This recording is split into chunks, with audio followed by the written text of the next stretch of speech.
बिस्मिल्लाहिर्रहमानिर्रहीम, अस्सलाम वालेकुम। मैं हूं इदरीस खान, आप देख रहे हैं वी न्यूज़। मेरे साथ मौजूद हैं आमिर मुगल साहब। इनसे हम बात करते हैं कि इस्लामाबाद में ये भी इलेक्शन लड़े थे और आज ये इस्लामाबाद हाई कोर्ट क्यों पहुंचे हैं। जी सर, ज़रा बताइएगा कि आपने इलेक्शन के हवाले से आज यहाँ पर रिट दायर की है, इसका क्या मकसद है और जिस तरह आपको हरवाया गया या आपने कहा कि धांधली हुई है, तो इस हवाले से भी ज़रा हमें बताइएगा। देखें जी, मैं आपको ये बताना चाहता हूँ कि जिस तरह कोविड-19 था ना, 100 सालों में एक दफ़ा इतनी बड़ी वबा आती है, तो ये जो डकैती हुई है वो वोट के साथ, ये भी 100 सालों में ये पहला वाक़या है।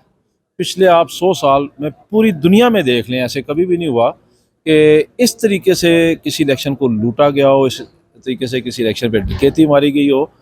और इससे पहले मैं आपकी तवज्जो एक बात की तरफ दिलाना चाहूँगा कि 7 फरवरी को एक ब्लास्ट होता है पिशीन में, उसको जवाब बना के 8 फरवरी को फ़ोन बंद किए जाते हैं। और फिर वो फ़ोन बंद होने की वजह से जितने भी प्रिजाइडिंग ऑफिसर्स हैं वो अपने रिज़ल्ट जो हैं वो एक मोबाइल एप्लीकेशन दी थी ईसीपी ने उनको कि आपने उसमें अपलोड करने हैं। रात को जैसे ही रिज़ल्ट कंपाइल करना है आपने उस पर अपलोड करना है, और वो फ़ौरन पहुंच जाना था आरओ को और ईसीपी को।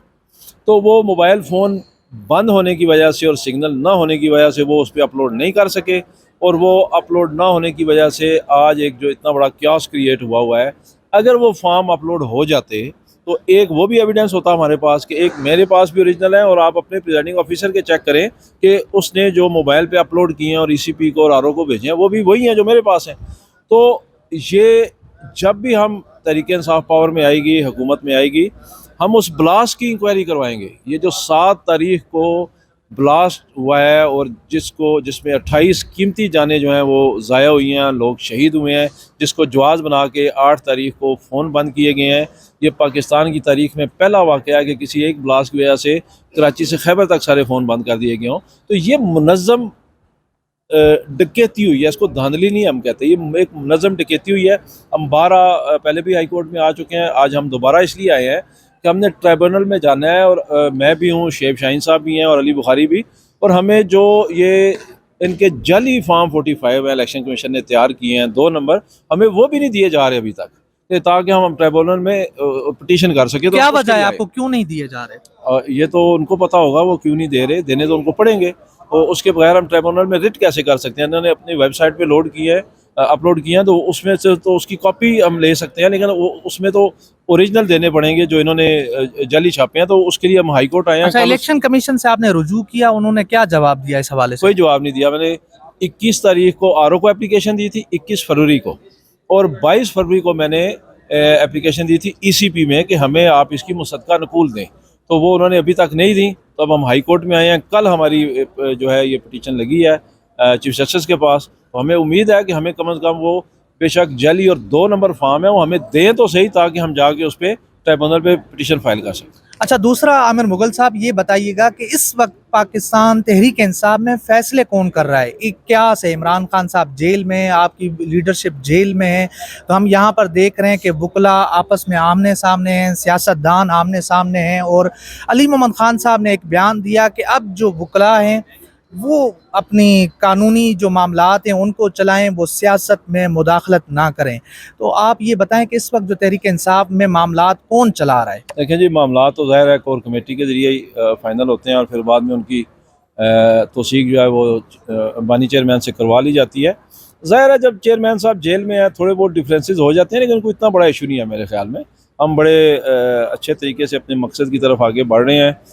हमारा सबसे बड़ा मकसद जो है वो इमरान खान साहब को जेल से निकालना है। उनको बेगुनाह जेल में कैद किया गया है, उनको झूठे केसेस में सज़ा दी गई है, और फिर हमारा एक मकसद ये भी है कि जो डकैती से हमारी सीटें लूटी गई हैं, तो 200 से 250 के करीब 80-85 MNA की सीटें हैं, और तकरीबन 150 से पौने 200 MPAs की सीटें हैं चारों सूबों में।